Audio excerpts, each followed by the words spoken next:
Hi, Sir Romy. Actually, I don't know what to say kasi ang hirap mag-say goodbye. It's the hardest. Ah, ang alam ko lang, we spent together.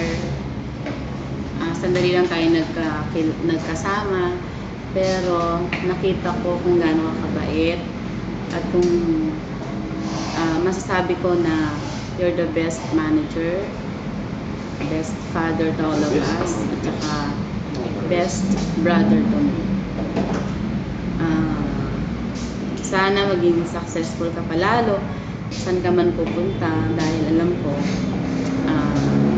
successful business type. mabait ka.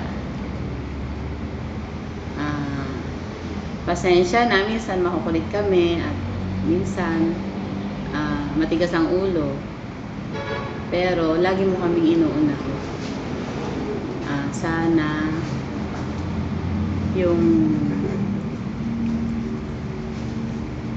lang, sir, basta yung ikaw ang the best sa aming lahat.